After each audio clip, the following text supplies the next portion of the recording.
participer à ce cadre-là, mais plus on voit que vraiment, c'est pas Ousmane qui peut changer le système-là, parce qu'il ne croit même pas à ça. D'accord. Alors, vous y croyez? Que pouvons-nous retenir déjà avant? Il a envie de répondre, hein, Monsieur Kébé, mais je vais vous donner la parole tout de suite. Mais qu'est-ce qu'on peut retenir de cette coalition? Mais bon, c'est comme on dit en wolof, quand des gens annoncent un projet de coalition qui serait vraiment intéressant, je pense que le projet est intéressant, réunir les forces. Mais il ne faudra pas que cela accouche d'une coalition purement politique. Je m'explique. Encore une fois, il ne s'agit pas d'élections législatives. Oui. Il ne s'agit pas d'élections présidentielles. Il s'agit d'élections locales. Oui. D'accord? On a besoin que ces coalitions-là prennent en compte, n'est-ce pas, les aspirations à la base. Il ne s'agira pas d'amorcer tout de suite la chute de Macky Sall à travers ces locales. On risque de faire un faux pas. Absolument. D'accord? Oui. Ces élections-là, il y a des incohérences, n'est-ce pas? Il y a des choses qu'il faut corriger à la base. Nous avons des communes qui ont un budget conséquent, à la tête desquels, n'est-ce pas, il y a des gens qui sont là à ne rien faire. Et ils font le travail des coalitions, encore une fois. Ils représentent des partis. Or, nous avons mis des conseils municipaux, nous avons élu des gens pour les amener au conseil municipal pour qu'ils représentent la communauté. Des compétences avaient été transférées. Il faut que ces gens-là comprennent qu'ils sont là-bas, d'abord pour se mettre au service des populations à la base. Ça, c'est clair. Ça veut dire que dans ce projet de coalition, il faut intégrer cet aspect. C'est important. Il faut que, cette fois-ci, les populations à la base puissent s'identifier aux orientations. C'est-à-dire, il faut qu'au-delà de l'aspect politique, qu'on ait quand même un aspect fondamental, me semble-t-il, c'est-à-dire un projet de gouvernance locale, innovante. Nous en avons besoin. Moi, j'habite dans une commune qui a un potentiel budgétaire de 7 milliards. Vous vous rendez compte? Mais là-bas, c'est la précarité. Les services de base, vraiment, sont dans une condition incompréhensible. Et pourtant, ceux-là qui sont là, ils ont été portés par les coalitions. Il faut que ces coalitions également, de la même façon, nous combattons, n'est-ce pas, les errements du président Macky Sall, avec son régime. Nous n'allons pas accepter que la coalition qui compte porter, n'est-ce pas, ce projet, commette les mêmes errements. Nous n'allons pas l'accepter. D'accord?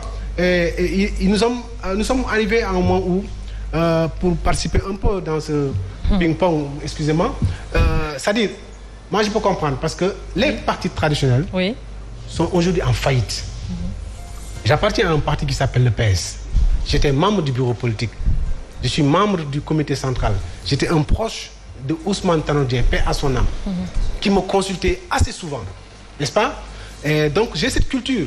Mais quand même, il faut reconnaître que ces partis traditionnels, quelque part, sont en faillite, que ce soit le PS, le PDS, la LD, qu'ils m'excusent vraiment. Mais un parti, c'est un projet. Un parti, c'est une orientation, n'est-ce pas? Quand ces partis-là, aujourd'hui, se mouvent autour du président Macky Sall, à la limite qu'ils font les comploteurs du troisième mandat, c'est la raison pour laquelle on assiste à l'émergence, n'est-ce pas, de partis comme PASTEF, de mouvements comme Gëm Sa Bopp. Et je vais profiter de l'occasion pour exprimer ma solidarité à Bougane Dany Gueye, parce que nous avons vu qu'il est persécuté par le régime, parce qu'il a mis en place des affiches, n'est-ce pas, pour inviter les Sénégalais à aller s'inscrire. Oui. Mais il aurait dû être vraiment félicité, encouragé, parce qu'il appartient au ministère de l'Intérieur de prendre en compte la communication qu'il faut pour mobiliser les Sénégalais pour aller s'inscrire, quitte à payer les télévisions, la presse écrite, les radios, toutes sortes de sports communicationnels pour que les Sénégalais soient sensibilisés. Mais le ministère de l'Intérieur ne le fait pas. Un honnête citoyen prend de ses propres moyens pour le faire, on le persécute. Ce n'est pas normal. Alors là, c'est l'occasion pour exprimer ma solidarité, pour dire que Bougane, foncez, allez-y, n'enlevez aucune affiche. Ces affiches-là, c'est pour nos citoyens. D'accord? Donc, je disais tout de suite que ces petits partis, c'est pas des petits partis, c'est la réponse que les Sénégalais apportent, n'est-ce pas, au fait que les partis ont failli à leur mission. Les partis traditionnels.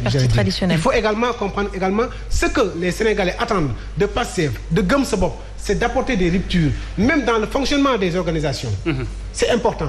Donc, je ne voudrais pas qu'on en fasse une polémique, mais qu'on se comprenne tout de même que les Sénégalais attendent beaucoup de ces mouvements comme Gëm Sa Bopp. Donc peut-être vous pensez aussi également que le PASTEF n'aurait pas dû s'allier justement au PDS ou encore au PUR? Non, pas du tout. Je pense que c'est même recommandé. Oui. C'est même recommandable que le PASTEF se joigne aux autres. D'accord. Mais il faut que le PASTEF garde sa ligne. D'accord. Il faut que le fait que le PASTEF participe à cette coalition apporte du changement, apporte du renouveau en termes de stratégie, en termes d'approche, pour qu'au finish, les Sénégalais puissent vraiment se reconnaître à travers ce qu'ils auront proposé. Encore une fois, nous sommes à l'ère du Gëm Sa Bopp. Si les partis pensent qu'ils ont le monopole des investitures ou qu'ils ont le monopole de la décision publique, ils se trompent lourdement. Les Sénégalais, où qu'ils puissent se trouver, ont le courage de dire non. Voilà pourquoi je dis, nous sommes à l'ère de Gëm Sa Bopp. Et je pense que le président Bougane devrait en être conscient pour davantage refaire sa structure, davantage ouvrir sa structure pour permettre à ces Sénégalais qui certainement seront exclus du fait de ces coalitions de pouvoir compétir et pourquoi pas. Très bien. Alors, que répondez-vous à M. Mbaye, justement, qui soutient que le PASTEF n'est pas cohérent dans sa démarche? Le PASTEF est tout à fait cohérent. Vous savez, le 13 août dernier, il y a eu 14 mouvements associatifs et d'autres partis qui ont rejoint le PASTEF. Donc le PASTEF est un parti qui est en train de s'agrandir et qui prend en compte toutes les composantes sociales de ce pays, que ce soit les mouvements, les associations, les identités remarquables.